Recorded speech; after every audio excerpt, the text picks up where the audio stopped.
Assalamualaikum warahmatullahi taala wabarakatuh. Auzubillahi minasyaitonir rajim. Bismillahirrahmanirrahim.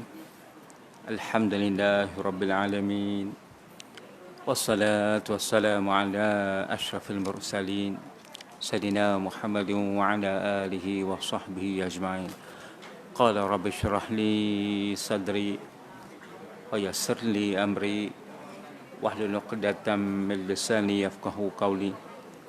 Subhanaka la ilma lana illa ma 'allamtana innaka antal alimul hakim. Allahumma la sahla illa ma ja'altahu sahla wa anta hujana idza syi'ta sahla. Allahumma afina min kulli bala'id dunya wa azabil akhirah. Yang saya hormati Tuan Pengerusi, Tuan Imam, Tuan Bilal, tuan-tuan AJK, pentadbiran surau, dan seterusnya kepada tuan-tuan hadirin-hadirat yang dirahmati Allah sekalian.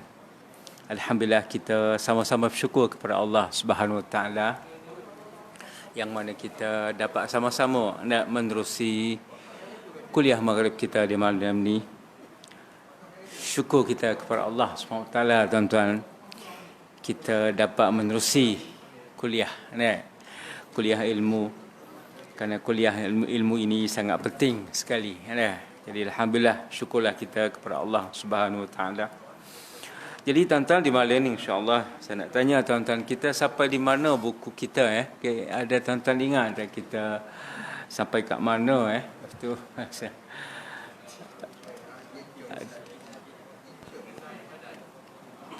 muka surat berapa tuan? Muka surat 10 dah insya-Allah. Kita tengok di muka surat 10 tuan-tuan antara ilmu dan ibadah. Antara ilmu dan ibadah insya-Allah tuan-tuan, kita tengok ke muka surat 10 iaitu antara ilmu 12. Okey, muka surat 12.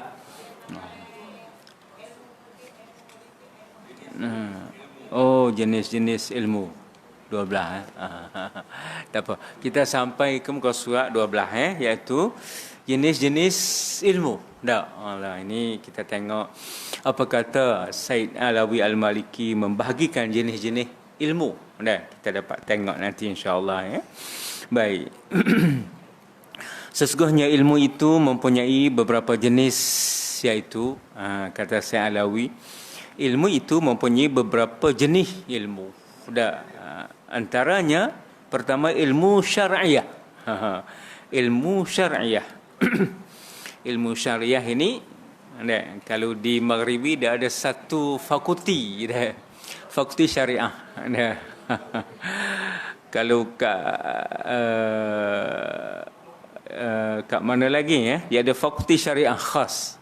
Itulah syariah. Kalau di Maghribi dia ada fakulti di bawah Universiti Qarawiyyin, dia panggil Universiti Qarawiyyin, ada 2 kalau di Maghribi dia ada 3. Universiti Qarawiyyin, Fakulti Syariah, tu di Fas, di bandar dia nama Fas, tempat saya belajar Fas.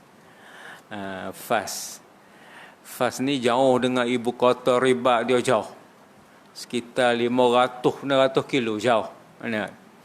Dan dia dekat dengan sepadan Algeria dah. Fas, tempat saya belajar dulu. Universiti Qarawiyyin ni, Universiti Qarawiyyin, fakulti syariah ni duduk di Fas. Fakulti Usuluddin duduk di Tetuan. Tetuan di utara Maghribi. Duduk di Tetuan. Dan daripada utara Maghribi tak jauh nak pergi ke Sepanyol. Dia lepas Tetuan, Tonjah. Lepas Tonjah tu naik kapal laut sekitar 1 malam, sampailah Sepanyol. Lepas tu Inggeris, Perancis semua di sana Dan satu lagi dia panggil Fakulti Bahasa Arab. Dia duduk di Marrakesh, bandar dia Marrakesh.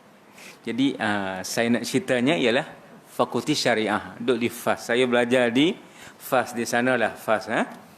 Zaman saya belajar dulu, orang Melayu tak ada. Tempat saya, orang kita tak ada. Semua ada saya dan kawan saya, 2 orang saja yang belajar pada masa tu. Pelajar masa tu kalau di Fas tu memang semua Arab. arak Saudi ada juga ngaji sana. Arak Palestin ramailah. Nah. Arak satu lagi arak Libya ramai belajar di Maghribi. Tapi kita Malaysia tak ada di situ. Sudah di bandar di Fas tu saya dengan kawan. Itulah peluang boleh bercakap arak sungguh. Tinggal di asrama, ada bergaduh dengan arak. Jadi boleh bahasa arak sungguh, boleh sungguh. Jadi nak ceritanya itulah ilmu syariah. Ilmu syariah ni mengandungi 3 jenis kata Syekh Alawi. Pertama al-fiqh. Ni fiqh ni penting sekali. Kita nak buat ibadat biar comel, kena belajar fiqh lah. Nah. Sebab tu orang belajar fiqh lain, dia solat lain, ada tamak nino, ada tak terburu-buru solat. Taklah solat asar tu seminit ataupun solat zuhur seminit setengah. Mana tidak, mana tamak nino, mana duduk iftirash, mana duduk istirahat, semua tu fiqh. Sebab tu selama mana kita belajar, ibadat kita jadi comel. Kerana kita buat hasil daripada ilmu kita. Itu jadi comelnya ibadat kita. Barulah boleh harap melepaskan kita daripada neraka di akhirat besok. Ni main dengan solat. Solat jemaah tak nak. Solat seorang-seorang. Lepas dekat solat, terlupa rakaat pula. Dia ingat rakaat kepak dah. Dia ingat rakaat kepak dah 3, bapak bagi salam. Tak sedap, tak nyaman kita. Ibadat macam ni nak lepas kita daripada selamat akhirat besok. Tak jadi dah. Tak jadi. Sebab itulah kita nak solat Jumaat kalau boleh dah. Hanya nak solat seorang tu solat sunat. Solatlah di rumah tu solat sunat, tak apalah. Tapi kalau fardu ni nak solat kat surau, kat masjid, sedap solat Jumaat ni dah. Solat sedap sangat solat Jumaat ni. Kita solat bersama dengan imam. Kita menumpang kekhusyukan tu imam tu. Tu imam khusyuk. Kita pun khusyuk, sedap solat kita. Itulah harapan kita. Boleh menyamatkan kita di akhirat besok. Ni kalau solat seorang diri, kau maklumlah. Anak duk buka TV. Bunyi sorot TV sikit-sikit. Kita duduk solat ada tak menjadi, tak khusyuk. Sebab tu solat kita takkan comel. Sebab itulah ilmu syariah ni mengandungi pertama fiqh. Fiqh. Nak belajar ilmu fiqh ni. Itulah harap-harap di masjid kita ada ni, di surau kita ni harap-harap ada fiqh. Nak merangkumi semua biar ada fiqh, ada tafsir, ada usuluddin. Mana kita tak kena pergi ke mana dah. Di sini ya kita belajar. Itu fiqh. Ilmu al-fiqh. Apa makna fiqh? Fiqh ni faham sebenarnya. Kepahaman kita faham. Itulah fiqh. Cuma oleh kerana sekarang ni keadaan dah berlaku isu-isu, banyak yang berlaku isu-isu ni tak ada dalam hukum fiqh sebelum ni, maka timbullah satu fiqh dia panggil fiqhul muwazanat ataupun dia panggil fiqh semasa, fiqh semasa. Tu fiqhul muwazanat ni, fiqh semasa ni dia tak akan hukum tak ada. Maka pihak pejabat mufti lah dia akan panggil ahli-ahli dia. Ahli-ahli datang untuk AJK ataupun ahli jawatankuasa ifta tu bincang bagaimana isu ni. Maka boleh mengeluarkan hukum. Itu dia panggil fiqhul muwazanat. Fiqh semasa. Banyak benda-benda yang semasa ni. Seperti mana saya pernah cerita kat tuan tu, jual cacing. Hukum jual cacing bagaimana. Dulu mana orang ambil kira cacing. Sekarang ni orang ternak cacing. Letaklah remah, buat tempat elok. Jadi komersial pula cacing. Bagaimana hukum? Terpaksa keluar hukum. Kerana cacing. Dan isu-isu banyak lagi lah. Seperti mana dia panggil tiflul anabib, kalau orang Arab dia kata tiflul anabib. Pengklonan, klon. Klon ni macam orang tak dapat anak. Tak dapat anak, dia ada cara dia. Mana dia keluarkan telur orang perempuan, benih perempuan, benih lelaki. Buat satu proses percampuran. Lepas tu masuk ke rahim orang perempuan. Pengklonan dia panggil ni. Isu ni mana ada zaman dulu. Udah akhir-akhir ni baru orang kaji.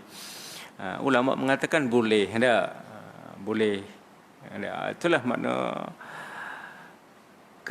kemajuan sains, kemajuan pemikir kita akhir-akhir zaman, kita boleh fikir dan akhirnya membolehkan. Itulah, nak dapat anak bukan senang jugalah. Alhamdulillah lah, yang dapat senang tu senang sangat. Yang tak dapat ni Allah, tak ada keturunan, tak ada anak, tak ada keturunan. Dalam hadis Rasulullah tak ada 3 dah. Bila kita meninggal dunia, putuslah amalan kita. Kecuali 3 ni, kita dalam kubur, siapa pahala? Orang kata dapat gaji pencen, kita duduk dalam kubur, siapa? Sedekah jariah. Kita sedekah jariah. Memang duduk siapa semua dah. Kejap-kejap malaikat, datang, ni pahala sampai ni. Kerana kita bagi buat jabatan. Orang tu guna jabatan sampai ke bila-bila pahala kita sampai. Ada kadang-kadang kita buat tanah, beli tanah untuk buat sekolah pondok, buat sekolah. Itu semua jariah. Jariah ni mana mengalir jari. Jari mana mengalir semua. Mengalir tak berhenti dah. Bila malaikat nak seksa kita, ditahan. Jangan. Ini ada pahala dia sampai ni. Itulah mengalir. Allahu Akbar. Inilah bagus sekali sedekah jariah. Yang kedua, ilmu yang bermanfaat. Ilmu yang bermanfaat yang kita ajar anak murid kita. Tak payah anak murid lah, anak-anak buah kita. Kita duduk dengar kat surau-surau ni, klik sampai kat anak buah kita dah. Sehingga anak buah kita pun sampai pula kepada alhamdulillah. Jadi dengan sebab apa nasihat kita tu, orang dengar dan orang amal, pahala siapa? Dalam kubur. Kalau kita boleh menulis buku lagi, bagus dah. Menulis buku, tinggal buku. Orang duk baca buku kita. Kita mati, tu pahala banyak lagi. Atau waktu orang duk mandi jenazah kita, buku kita ada satu almari, waktu keluar, tu lagi lah. Masya Allah yang tu. Itu ilmu yang menafak. Mana ilmu yang kita ajar menafak. Dan satu lagi anak soleh.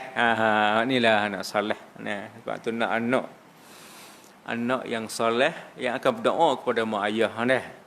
Allahu Akbar tu lah. Sebab tu kita tengok seseorang tu yang tak dapat anak tu, Allah tak pergi. Kalau hari keluarga tak pergi. Kalau dulu saya pernah jadi pensyarah Kuza dulu, kolej agama Ustaz Zainal Abidin dulu. Kalau hari keluarga ada seorang tu tak dapat anak. Tak tahu macam mana usaha nak. Akhir beli buai kat kedai tu pergi gantung kat rumah. Beli buai. Dah tak ada nak macam mana, dah usaha dah habis dah. Beli buai, pergi gantung rumah. Bila saya pergi, ada buai, mana anak? Anak tak ada lagi, atau beli buai. Macam-macam usaha nak dapat anak. Tapi dia malu lah. Bila ada hari keluarga dia malu, dia tak pergilah. Sebab orang tanya, mana anak? Tu soalan yang sakit hati. Soalan yang menyedihkan. Bila orang tanya, kenapa datang berdua je tak bawa anak? Jadi sedih. Daripada orang tanya, tak payah pergi. Senang dah. Duk tanya sedih dah. Orang pula tak tanya berapa banyak duit ada di bank. Tak tanya. Orang tanya anak. Berapa anak? Tu susah nak jawab. Itulah itulah orang yang baru ni ada seorang pelajar USAS tu, dia pelajar buat doktor, buat PhD dan dia ambil satu paper dengan saya. Saya mengajar satu subjek Islamik dengan dia. Dia ambil dengan saya. Dia cerita dia kata dia kahwin dengan orang apa dah? Bukan Bangla, satu lagi bukan Myanmar. Bukan juga. Nepal. Dia kahwin dengan Nepal. Duk bercakap lama lah. Duk bercakap dengan dia. Dia kata suami Nepal. Oh, Masya Allah. Kata bagaimana? Dia kata kebetulan tinggal di Cyberjaya. Kemudian lepas tu kenal dengan lelaki ni. Akhirnya kahwinlah, dia kata. Bila kahwin tu tak dapat anak. Dan nak buatlah cara ni, cara dia panggil pengklonan ni lah nak buat. Kontak hospital kata, tak apa, kita buat insyaAllah. Okey, dia kata suami Malaysia. Tak, suami bukan Malaysia, Nepal. Nepal no. Kita utamakan Malaysia, kita tak nak orang luar, ada hospital. Dia kata nak utamakan orang Malaysia dulu, orang luar tak nak. So suami dia kata tak apalah, kali kita balik buat kat Nepal. Di Kathmandu ibu negara Nepal. Kathmandu tu dia kata tak mahal balik. Jadi nak ceritanya, nak dapat anak tu Allah. Hasrat anak kepada anak Allahu Akbar. Hasrat nak anak nak anak tu lah sebab anak lah yang boleh berdoa kita bila kita mati. Pak saudara tak sama dengan anak dah. Bapa saudara dia tak sama. Anak dia akan pergi kubur. Anak dia akan pergi kubur. Paling kita kata dia buah muda-muda. Bila tua dia akan sedar balik. Dia ingat mak ayah dia. Tapi masa tu dia tak boleh buat apa dah. Mati habis dah. Kalau dia deraka pun dah. Satu hari dia akan kembali ke mak ayah dia juga. Dia akan pergi. Tapi pada masa tu nisan dia yang boleh tengok tak boleh apa dah. Tak boleh buat apa dah. Tapi dia berdoa juga mak ayah dia. Anak sebab tu penting dia anak tapi dia Tuhan tak bagi rezeki, terimalah juga takdir itulah maknanya. Allah Akbar. Inilah tuan-tuan, kita dah cerita tentang ke mana dah pergi. Al-fiqh ni faham kalau kita belajar fiqh. Masya Allah, isu-isu baru tu panggil fiqhul muwazanat. Fiqh isu-isu terkini termasuk dalam al-fiqh. Dan tafsir ni juga ilmu syariah. Tafsir ni berbagai-bagai tafsir. Saya di Sudan dulu.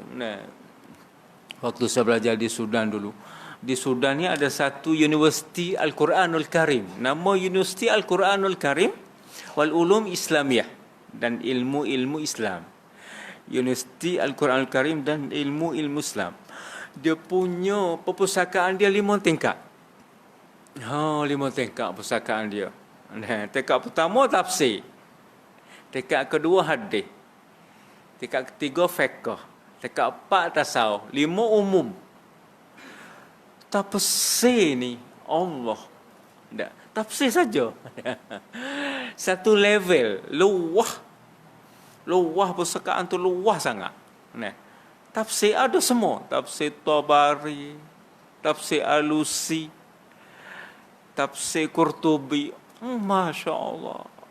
Saya fikir, nak kena guna umur berapa tahun nak boleh habis ni kalau baca tafsir. Duk fikir, duk renung nak kena guna berapa tempoh masa nak habiskan baca tafsir tu semua. Dan pula kalau baca semua, bagaimananya alim bacaan tafsir tu. Bagaimana mengajar ni ada hujah. Masya Allah. Masya Allah, sungguh tu ilmu tafsir. Dan tafsir pelbagai-bagai pentafsiran. Ada yang tafsir bentuk yang biasa, yang biasa terjemuh. Ada bentuk syarah sikit-sikit. Ada bentuk tafsir secara mendalam. Seperti tafsir Alusi. Tu kerohanian, tafsir kerohanian dia. Masya Allah. Dan satu lagi al-hadis. Al-hadis iaitu ilmu hadis. Ilmu hadis ni tingkat kedua perpustakaan tu ilmu hadis. Hadis Muslim, Sahih Bukhari, Sunan Darimi, Sunan Ibnu Majah, Allah penuh. Tu level yang kedua. Kalau kita baca habiskan tu, Allah banyaknya dak ilmunya. Itu ilmu hadis. Dan Quran dengan hadis ni dua perkara yang tak boleh nak pisahkan. Quran dengan hadis. Kadang-kadang dalam Quran ni Allah cerita secara umum, maka hadis akan syarahkan Al-Quran itu. Seperti mana Rasulullah seperti mana Allah Ta'ala berfirman, wa aqimus salah, tunaikanlah kamu akan salat. Salat macam mana? Tuhan tak cerita. Salat bagaimana? Tak. Maka Nabi kata, sallu kama ra'aitumuni. Kamu salat seperti mana aku salat. Kita tengok sahabat-sahabat tengok Nabi salat. Macam tu salat. Quran tak cerita salat bagaimana. Tak cerita. Maka sebab tu tak boleh kita nak asingkan Quran dengan hadis. Seperti mana orang-orang barat dia kata tak perlu hadis. Nabi sama dengan kita, manusia. Ada nafsu. Nak buat apa hadis? Bahkan kena kaji semula hadis. Nak kaji semula. Nak kaji semula hadis. Allahu akbar. Sombongnya ada. Pernah dulu kita dengar arwah seorang, tak payah cerita nama lah.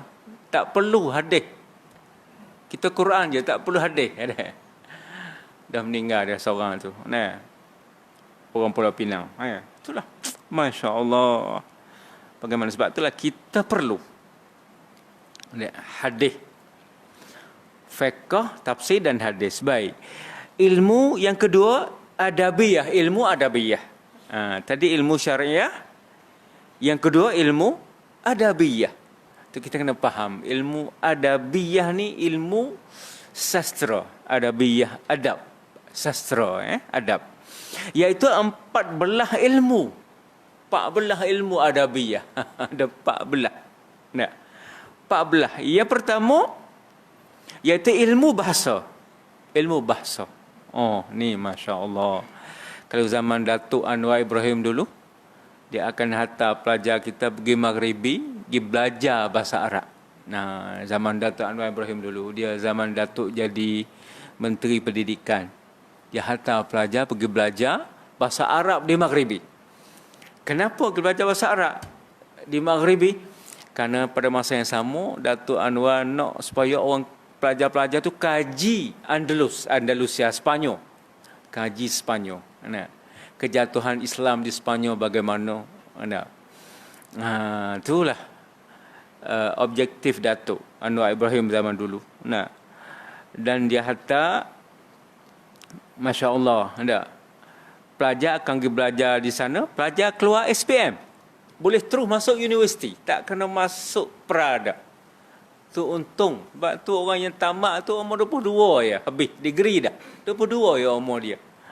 Untung sangat, muda sangat. Tapi banyak yang tak lulus, masalah. Maghribi susah belajar, sistem dia susah. Tak lulus. Tapi yang lulus bagus. Dapat cemerlang. Jadi pensyarah di UKM sekarang. Profesor Madya dah. Masya Allah. Pandai betul. Ada yang tak lulus tu. Bila yang tak lulus, Datuk Anwar Ibrahim, masa tu dia di Presiden UIA. Yuk masuk UIA. Pelajar yang tak lulus Maghribi, balik sambung di UIA. Dan bila tambah UIA, sama jugalah. Boleh kerja seperti biasa. UIA akan menjadi tempat tadahan kepada orang yang tak luluh di Maghribi. Sebab sistem dia tu, Maghribi ni, dia ada 15 subjek. 15 subjek. Yang keluar dalam exam 4 je. Kena baca habis sebelah. Mana 15 subjek tu kena baca semua. Yang keluar dalam exam 4 je. 4 subjek je. Jadi kalau kita malah nak baca semua, pilih-pilih tak kena kan? Tak luluh. Tak luluh. Itulah ada setengah pelajar banyak dah 15 subjek. Akhir pilih. Tak masuk dalam exam, tak boleh nak jawab. Tak luluh. Banyak yang balik. Jadi Datuk Anwar Ibrahim dia berkata, dan pelajar bahasa ni, dia belajar di Maghribi, dia belajar 4 tahun baru boleh degree dia. 2 tahun dia ngaji general. 2 tahun ni ngaji bahasa Arab betul, pandai betul. Dia belajar arud, ilmu puisi, syair. Dia belajar sungguh. Memang dia teliti, sebab tu dengan nahunya sedap orang belajar bahasa Arab. Bidang dia ada bidang bahasa. Bila bercakap Arab, sedap. Sedap betul. Dah.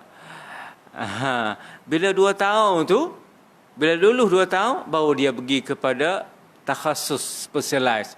Nak ambil lisaniat ataupun linguistik, ataupun nak ambil adab. Pilih mana-mana satu. Nak ambil linguistik ataupun adab.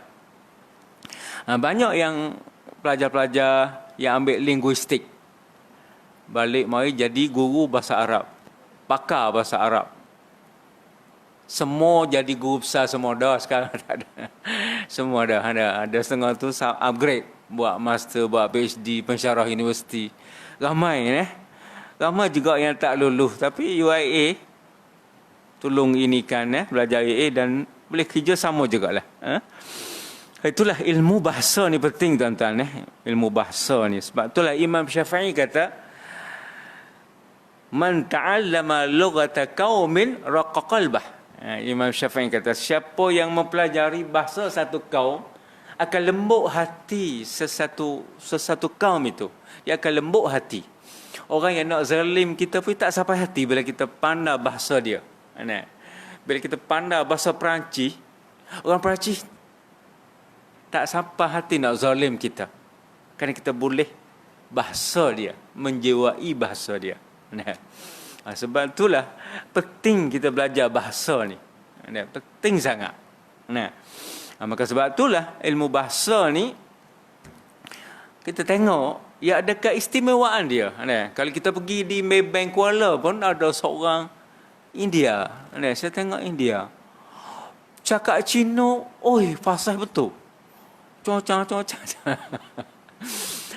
Saya tanyalah, kenapa puan rupa lain, bahasa lain. Dia kata, ya dulu ayah Cina, mak India. Gitu. Jadi pegawai. Keistimewaan dia boleh bahasa, jadi pegawai bank. Masya Allah. Ada.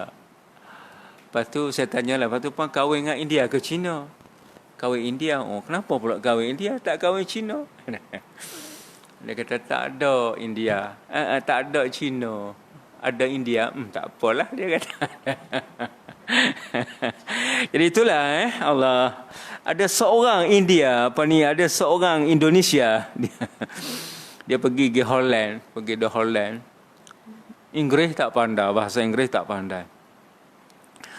Boleh bahasa Melayu Indonesia. Bila pergi Indonesia, pergi di Holland tu dia lapar. Duit dia tak ada tukar, duit Indonesia ke duit Holland tak ada tukar, dah lapar. Nak bercakap tak boleh. Ni bahasa ni penting. Bahasa Inggeris international language dia tak boleh nak bercakap. Akhir dia tengok orang Palestin, orang berjanggut, orang Palestin ni berjanggut. Dia tarik tangan orang Palestin tu, tunjuk makanan yang display di kedai makan dia, tunjuk perut dia. Tunjuk perut. Dia lapar. Akhir orang Palestin, astagfirullah. Orang Arab memang cepat buat sedekah ni. Allah, dosanya aku. Oh, masuk pergi beli. Ambil lah. Ambil Allah. Jangan orang Arab kalau buat sedekah deh. Allah. Jangan rasa berdosanya. Allah, mula apa Allah. Beli banyak makan. Nak ceritakan tentang tak ada bahasa ni. Miskin kita tak ada bahasa. Bahasa ni penting. Language ni penting. Tu ni kita panggil ilmu bahasa. Sebab tu saya rasa lah. Dulu saya duduk waktu saya mengajar di Brunei. Di Brunei ni ada satu tempat belajar. Dia panggil untuk orang awam belajar. Untuk satu hak. Dia ada satu institusi. Dia panggil institusi. Dia panggil apa di situ dia panggil istilah Brunei. Di situ ada belaka. Nak belajar masak, nak buat kek ada. Nak masak kari pun ada. Ada cikgu dia mengajar. Nak belajar bahasa Inggeris pun ada. Nak belajar Quran, Taranum, berlagu pun ada. Nak belajar bahasa Cina pun ada, Mandarin. Saya pergilah nak daftar bahasa Mandarin, nak belajar Mandarin. Tapi orang yang ke-31. Dia terima 30 orang aja. Tak. Jadi saya ni jadi terlewat sikit. Jadi 31. Oh, tak boleh kompromi. Tak boleh nak tolerate, tak boleh. Minta. Saya nak seorang. Minta. Nak tunggu 6 bulan lagi lama. Saya nak. Tak bagi juga. Dia kata memang kita cukup 30 kursi. Allah. Orang Brunei dah. Tegas sungguh. Tak boleh nak kenyuk mata dah. Tak boleh. Tak boleh belajar balik kat Malaysia. Itulah maknanya kalau kita belajar bahasa Cina ni, saya ingat waktu saya belajar di Maghribi dulu, kita bila pergi Maghribi, orang Maghribi banyak cakap Perancis. Sebab tu kita bahasa Arab kita ni bila pergi sana seolah tak pakai sangat. Dia banyak Perancis. Bahasa dia cakap harian dia dengan bahasa Perancis. Kalau dia tak kata kaif halak, ça va bien, dia guna Perancis. Jadi kita pun, tak boleh dah. Kena belajar Perancis dah ni. Saya pun belajar bahasa Perancis. Oh, cepat bahasa Perancis. Cepat boleh. Sebab apa? Suasana tu. Kita pergi belajar di center bahasa Perancis. Lepas kita praktis. Cakap harian. Oh, cepat bahasa Perancis. Saya tahun akhir universiti tu, saya ambil bahasa Perancis. Bahasa elektif. Dulu sampai Inggeris, tapi tahun 4 tu saya yakin dengan bahasa Perancis saya boleh A bahasa Perancis. Masya Allah, tinggi. Dan pada masa tu cita-cita nak sambung belajar di Perancis masa tu. Tapi tak jadi nak pergi Perancis. Bila balik ke Malaysia habis bahasa Perancis, tak digunakan, dia habis tak ada. Habis. Kita guna bahasa Inggeris. Bahasa Perancis tak boleh. Jadi nak ceritanya, kalaulah kita boleh belajar bahasa Cina, Mandarin. Kita boleh belajar bahasa Mandarin. Kita boleh cakap Cina, cakap. Kita pergi kat kedai-kedai, kita praktis bahasa Cina tu.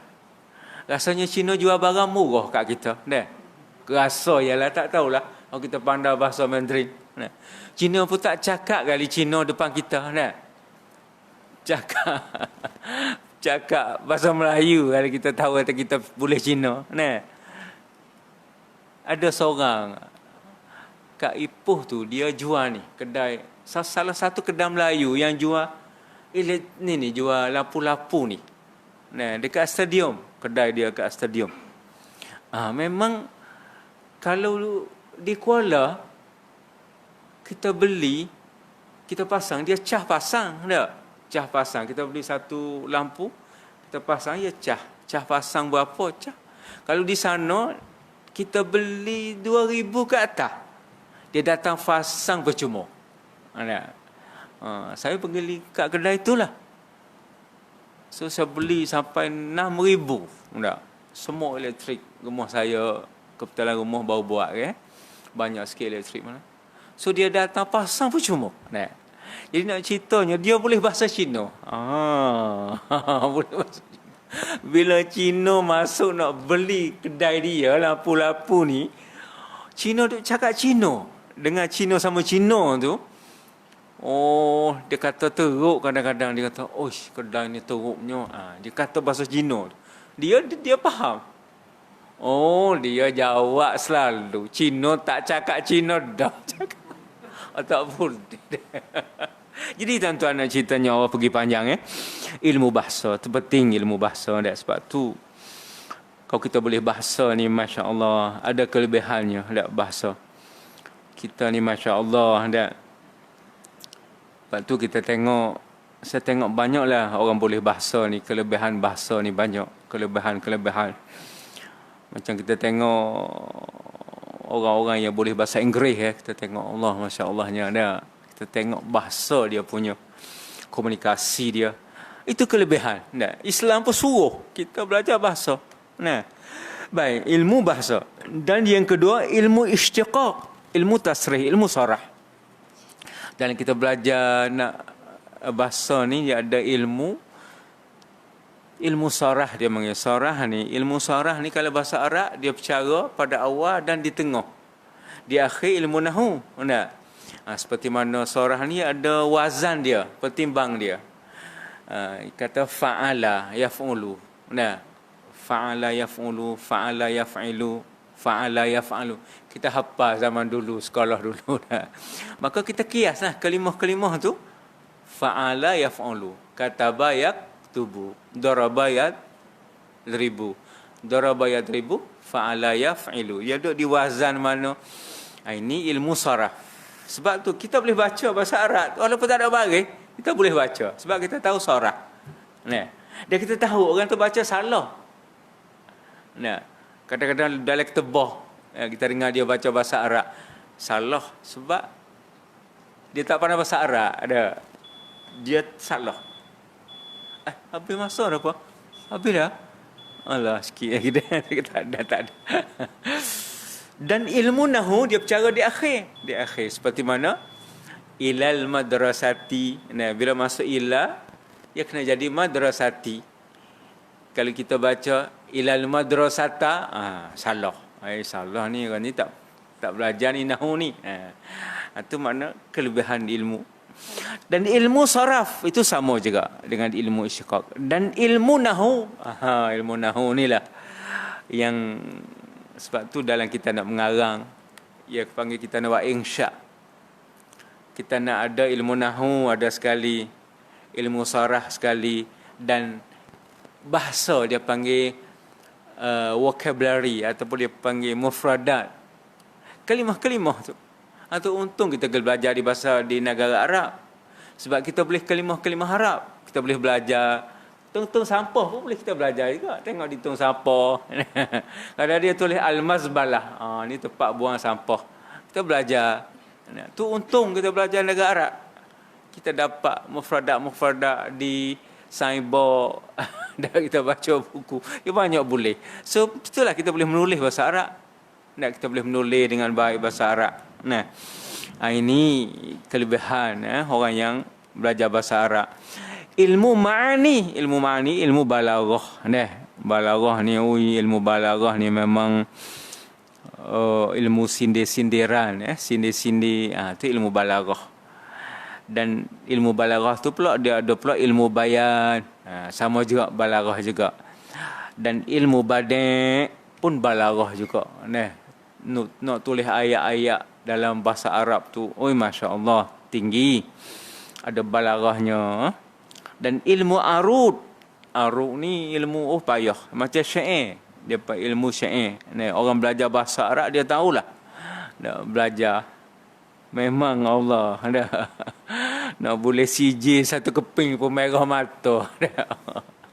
Bukan senang. Tapi sekarang ni jadi pakar semua. Ada yang buka klinik doktor bahasa Arab. Klinik doktor bahasa Arab. Nama dia. Klinik doktor bahasa Arab. Orang negeri Mekah pergi belajar dengan dia sekejap. Tak boleh bahasa Arab. Dia panggil klinik doktor bahasa Arab. Dia buka klinik. Ramai rasanya tiga daf'ah. Tiga daf'ah ni apa bahasa Melayu? 3 angkatan. Angkatan pertama, yang kedua, yang ketiga. Datuk Anwar Ibrahim Hatta pergi belajar di Maghribi. 3 angkatan. Lepas tu tak lulus, banyak tak lulus. Dah payah Maghribi ni belajar sistem dia. Akhir dipindah belajar di Jordan. Buat bahasa Arab di Jordan. Jordan dia nizam sa'ah, nizam pakai jam, dia ikut jam. Mudah lulus di Jordan, tak ada masalah.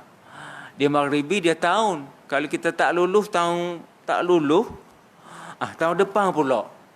Kalau tak lulus dia bagi satu lagi untuk kita repeat.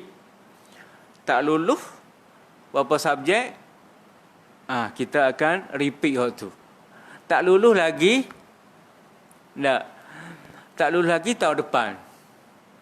Dibui 2 tahun. Tak lulus, matrud ni retire. Dia tak boleh nak daftar dah. Kata sistem Maghribi. Sebab tu ramai orang yang tak lulus. Lepas tu banyak yayasan yang hantar, tapi bukan bahasa Arab, pengajian Islam. Yayasan Pahang dia hantar pelajar untuk pengajian Islam, Dan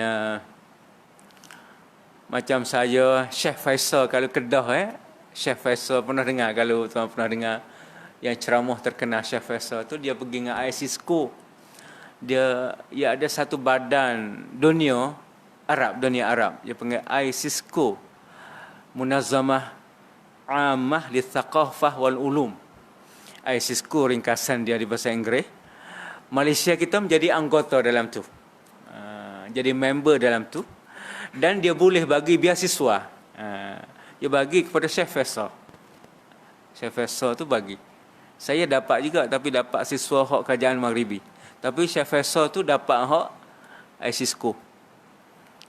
Dia belajar syariah, dia bukan. Jadi lepas pada pelajar tak lulus, Datuk Anwar Ibrahim pun tak hantar. Yayasan hantar. Yayasan Terengganu hantar belajar untuk pengajian Islam, Yayasan Pahang. Perak tak ada. Tak ada. Perak tak hantar. Yayasan Kelantan pun tak ada. Pahang banyak hantar. Allah, tuan-tuan, minta maaf lah cakap lebih sikit malam ni, entah ke mana pergi. Pengalaman, itulah. Pengalaman zaman muda dulu belajar. InsyaAllah ilmu arud, ilmu qawafi, kita berhenti setakat ilmu qawafi lah tuan-tuan. InsyaAllah kita tengok sambung lagi ilmu qawafi. Untuk malam ni kita berakhir setakat ni lah dulu tuan-tuan. Mohon maaf lah cakap ke mana pergi tadi. Kita sudahi dengan sama-sama, kita bicara auzubillahi minasyaitanirrajim. Bismillahirrahmanirrahim. Allahumma zidna ilma wa fahma wa rzuqna al-uluma an-nafi'ah. Allahumma rzuqna lisanan zakiran wa qalban khashi'an. Allahumma inna nas'aluka husnal khatimah. Allahumma rzuqna taubatan nasuha qabla al-maut. Allahumma ya muqallibal qulub tsabbit qulubana ala dinik. Wa sallallahu alhamdulillahi rabbil alamin. Taqabbalallah.